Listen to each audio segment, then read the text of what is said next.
Bem-vindos ao canal de Diversão e Conhecimento. Espero que o canal seja uma bênção em sua vida.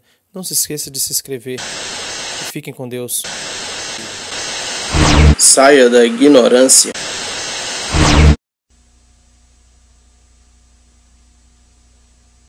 Alguma força, alguma criatividade na literatura, por exemplo, que dura até pelo menos os anos 80, mas o chamado debate nacional, ele vai enfraquecendo, empobrecendo, até o ponto onde você vê opiniões assim que eu quase caio de costas quando eu leio isso, né? Eu estava lendo o tal do Leandro Narlock, né? Que diz assim, não, o pessoal está falando mal desses haitianos, senegaleses, etc. Eles dizem que eles são a escória, mas ainda algumas gerações atrás a escória era os alemães, japoneses e italianos. Ele diz, dá impressão, porque são imigrantes, então é o preconceito anti-imigrante. O cara está raciocinando a partir de uma similitude entre palavras. Mas, imigrante, escória. Imigrante, escória. Se é imigrante, você chama de escória. Bom, acontece que os japoneses, italianos e alemães nunca foram chamados como escória. Ao contrário, eles foram chamados, sobretudo, seja no começo do século, seja depois pelo governo Getúlio Vargas, porque eles iam aumentar o nível, elevar o nível técnico da nossa população, meu Deus do céu. E eles traziam toda a tecnologia. Eu vi isso com meus dois olhos. Quando eu participei do recenseamento escolar no sul do estado de São Paulo, a gente só via por toda parte miséria. Eu contei para vocês, o casal é um sujeito branco, a mulher preta, tinham lá os filhos, e o filho não tinha nem nome.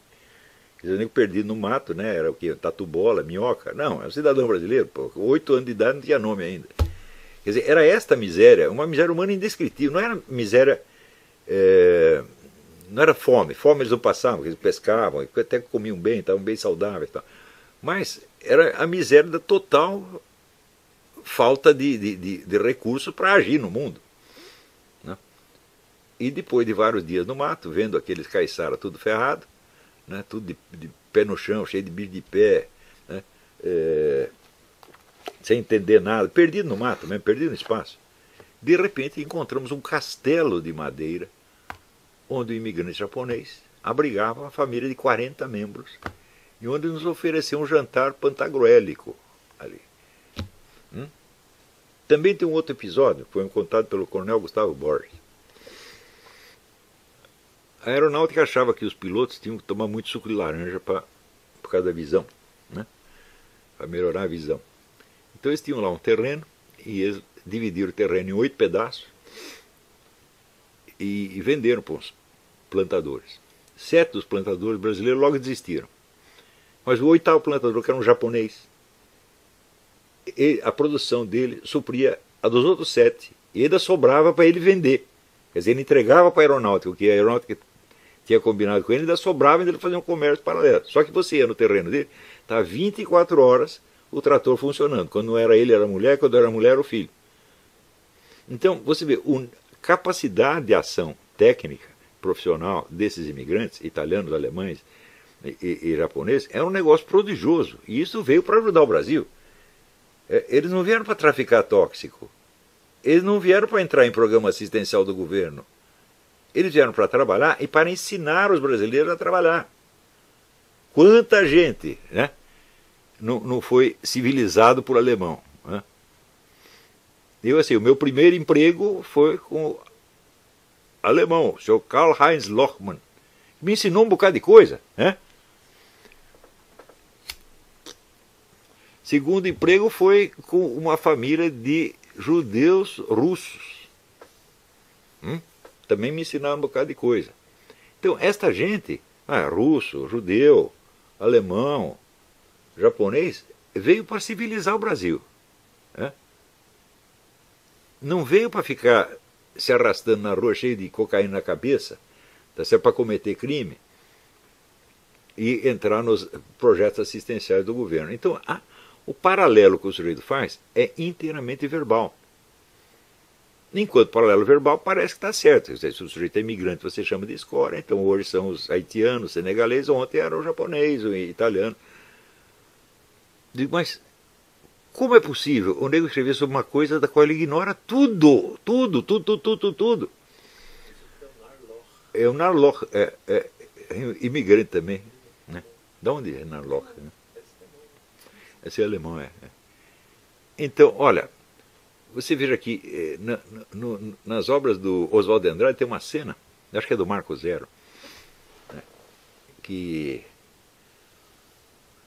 está lá numa escola de interior, né, então tá aqueles caipira, aqueles capial, aqueles filhos dos capial, né, tudo magrinho, passando mal, e um dia um deles desmaia, né, e daí desmaia de fome, né, e daí tem um coleguinha japonês, fala assim, japonês trajeranche. Eu digo, olha, é isso aí, o Brasil era isso aí, você tá entendendo? Quer dizer, o japonês, o alemão, o judeu, então, era elite. E eles foram, a imigração foi aberta a eles para isto, né? Para que eles fizessem o bem à terra onde estavam vivendo. E fizeram um bem extraordinário. Você vê, o que é o nosso agronegócio, que é o que sustenta o país? São filhos honestos de imigrantes alemão e italiano que estavam no sul. E daí tinha essa zona no centro do país, que foi inicialmente do MST, o MST não conseguiu fazer nada, estragou tudo, daí decidiu vender. E os caras então do sul compraram, foram para lá e criaram uma economia próspera. Ainda é o Brasil se beneficiando dos imigrantes. Agora, esse pessoal que vem do Haiti, do Senegal, eles sabem o quê? É? Alguns talvez saibam 2 ou 3 suras do Corão, tá certo? E sabe fumar maconha, vender crack, talvez isso eles sabem. Então, o paralelo é absolutamente falso. Mas, eu digo, das pessoas que leem a coluna do Narloch, quantas sabem disso? Hã? Quando você vê um idiota como Narloch precisa do Olavo de Carvalho para contestá-lo, é porque a coisa está muito ruim, pô. Quando deveria ter caído lá 3.000 cartas dizendo cala a boca, burro. Hã? Quem sabe um pouco de história do país no século XX sabe que essa analogia é totalmente falsa, é demagógica. E sabe que o Narloch não sabe também, quer dizer, ele acredita mesmo nisso. Porque é um mecanismo histérico. Quando o sujeito consegue combinar palavras e fazer uma frase, o fato dele ter conseguido fazer a frase o convence de que a frase é verdadeira. Isso é um dos mecanismos mais típicos da histeria. Eu acredito naquilo que eu consigo dizer. Se eu conseguir dizer, quer dizer, conseguir dizer já é um esforço monumental. A hora que conseguiu dizer, só pode ser verdade. Quer dizer, é o efeito, vamos dizer, do persuasivo da mera estrutura gramatical. Quer dizer, com o pensamento das pessoas, assim, ele é fluido, e o pré-verbal, na hora que consegue ter expressão verbal, é uma vitória tremenda. Né? E é quase como uma revelação divina. Né? Então, é neste estágio que nós estamos. Eu asseguro para vocês que pelo menos 80% das opiniões que eu leio em jornal são feitas assim. O sujeito combina umas palavras e ele acha, ficou legal, deve ser verdade. Né? Um característico exemplo é o tal do seu Mauro Iazzi. Eu publiquei um artigo sobre Mauro Iazzi, dizendo que ele chama de metáfora, aquela poesia do Bertolt Brecht, do operário que diz para o burguês, não, já que você é um homem bom, nós vamos fuzilar você com uma boa bala, fazer um buraco com uma boa pá e enterrar você na boa terra. Né? E ele diz, não, mas isso foi apenas uma metáfora. Ele diz, mas isso não é uma metáfora. Metáfora é quando uma coisa significa outra totalmente diferente.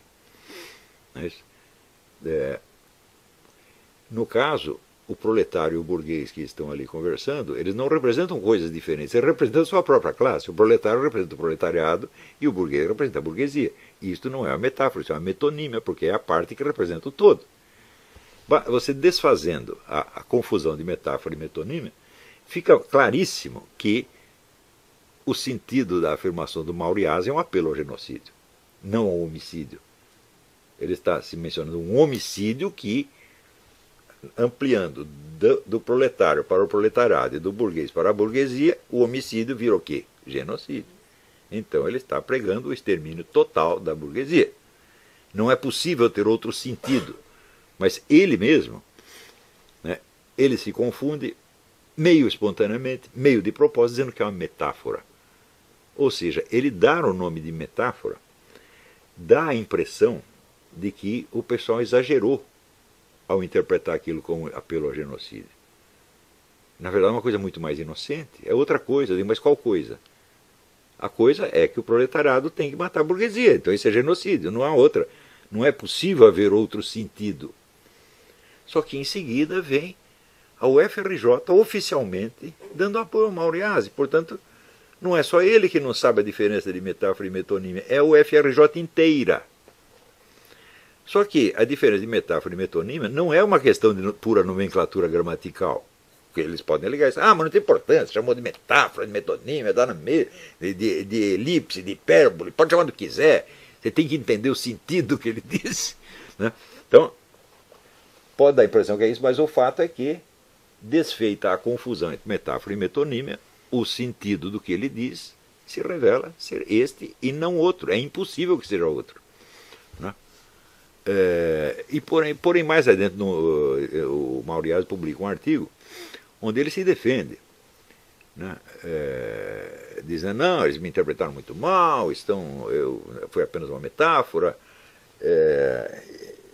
E você veja, a burguesia vive numa falsa consciência, porque o burguês, ele reúne a sua família na ceia de Natal, reza para Nosso Senhor Jesus Cristo e depois vai matar criancinhas negras nas favelas. Eu digo, hã?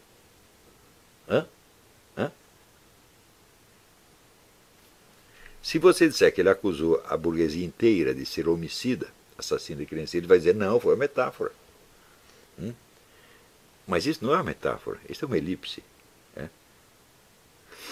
Ele está vendo assim, por um lado você tem o burguês lá jantando com a sua família, que ele associa, sei lá por quê, ao cristianismo, quando na verdade eu não creio que a classe empresarial brasileira seja notadamente cristã.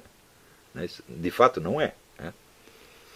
Mas ele associa isso com depois alguma cena de violência nas favelas.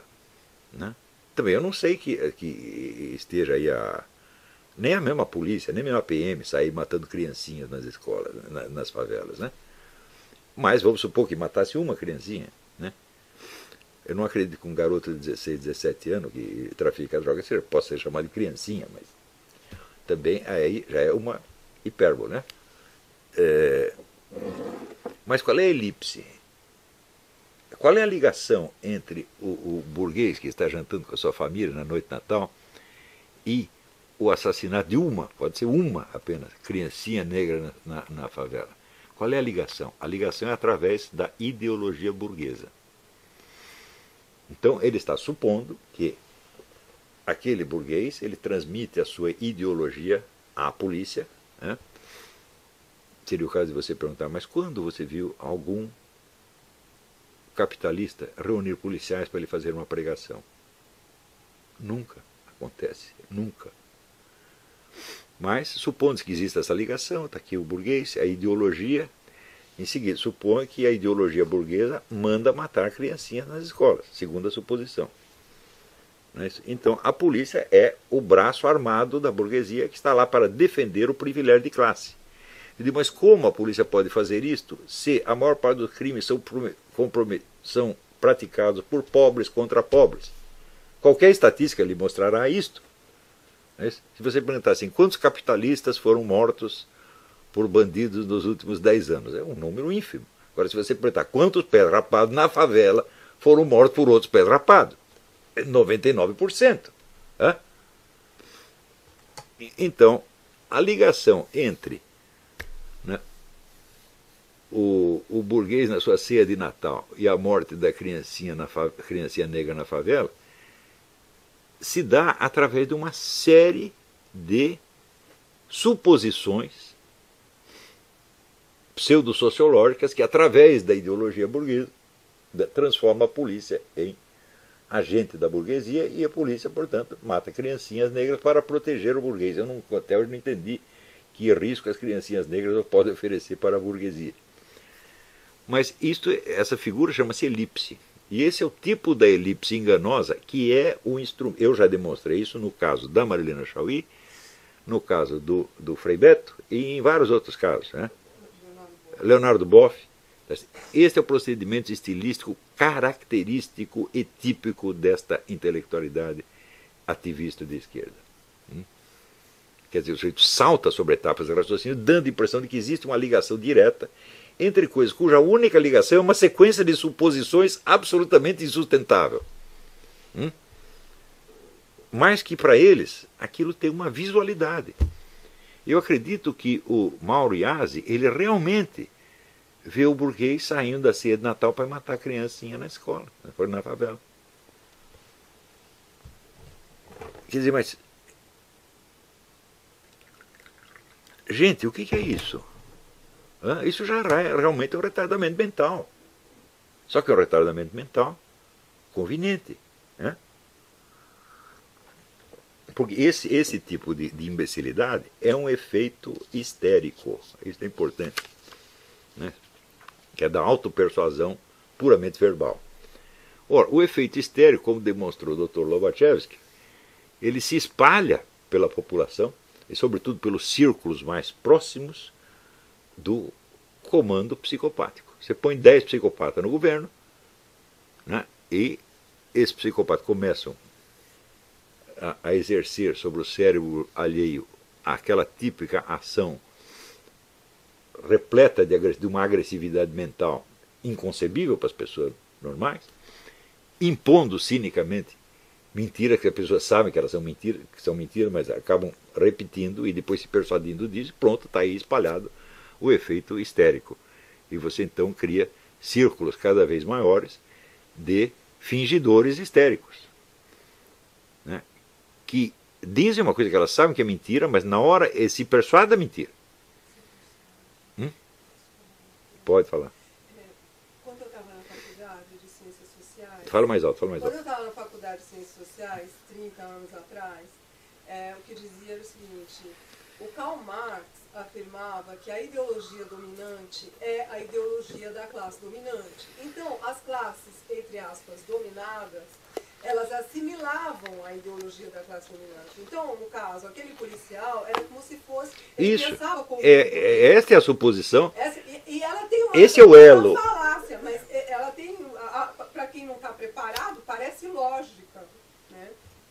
Sim, só que aí surge a pergunta: se você estabelecendo um elo, aqui está a ideologia da classe dominante, lá está a ideologia da classe dominada, da qual faz parte a polícia, não, que vai matar o...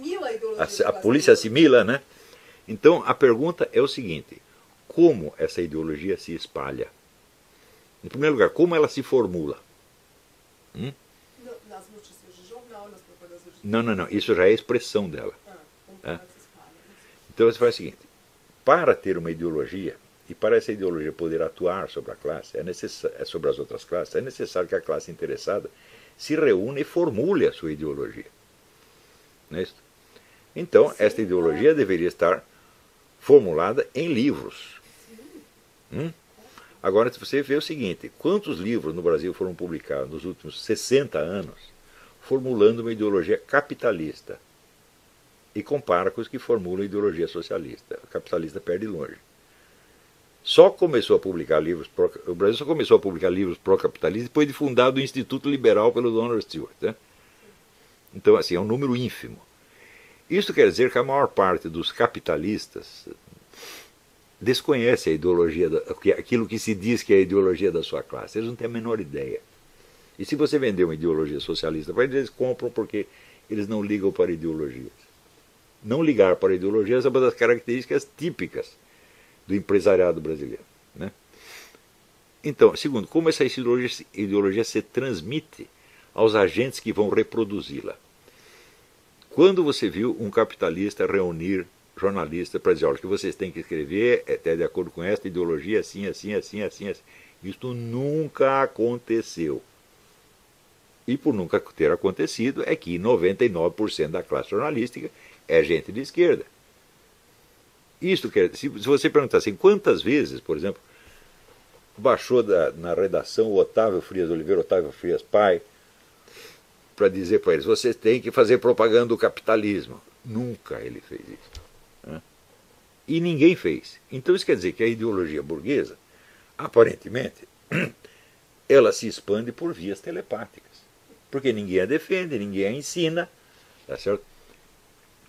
E ela aparece misteriosamente sendo repassada ao povo através de jornais e programas de televisão feitas 100% por comunista.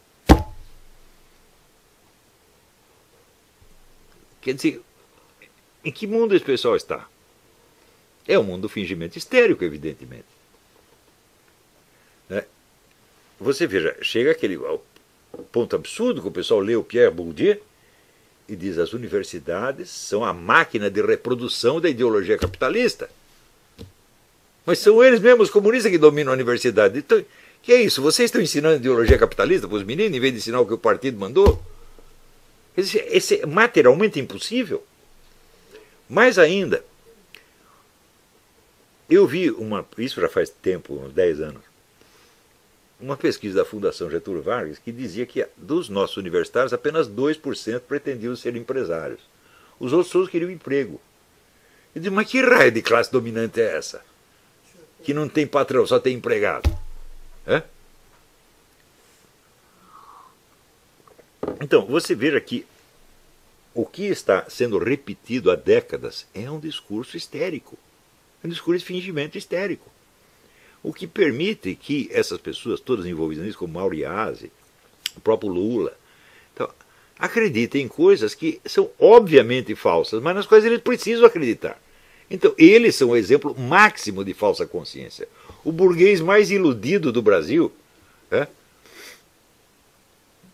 sabe, por exemplo, que um governo que tem apoio de 1% não representa o povo. Qualquer um sabe, mas o Lula não sabe. Porque o povo, para ele, é só o povo honorário. O que é o povo honorário? Aquele povo que ele subsidia. São os militantes subsidiados. Isso é o povo, está de camisinha vermelha, é a turma da mortadela, isso para ele é o povo. Mas só que ele acredita nisso mesmo, ele não está mentindo, ele está fingindo, isso é diferente. Mentira é uma coisa assim, eu vou enganar esse desgraçado, fazer ele acreditar numa coisa que eu sei que é falsa. Isso é mentira. O fingimento é quando você praticamente treina dentro do espelho e se persuade daquilo para quê? Para a sua performance ter alguma verossimilhança. É um efeito Stanislavski, tá entendendo? E o que nós lemos no Brasil, assim, o número de mentiras mesmo é muito pequeno. O fingimento é 99%. Então, vocês veem o tamanho da crise cognitiva que tem isso aí. Eu não vou chamar de crise intelectual, porque intelectual dá a impressão que eu estou me referindo às profissões intelectuais. Não, eu estou me referindo ao conhecimento disponível, ao conjunto das informações disponíveis, à capacidade de absorvê-las e de reagir a elas de algum modo. Isto é uma crise cognitiva. Isto é um país onde o pessoal só sabe do que está acontecendo através da internet. Não é através de escola, não é através de mídia, não é através de debates no parlamento, não é através de pronunciamentos oficiais, ou seja, da internet para cima só reina o silêncio. Você vê o fenômeno do Foro de São Paulo. 16 anos o pessoal negando a existência de uma organização política que já existiu no continente. Tem gente que ainda nega. Tem esse analfabeto, esse Marco Antônio Villa, ainda diz: não, isso aí não é nada. Bom, não é nada porque ele não prestou atenção. Então,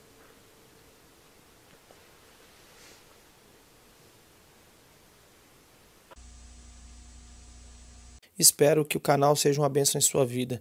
Não se esqueça de se inscrever. E fiquem com Deus. Saia da ignorância.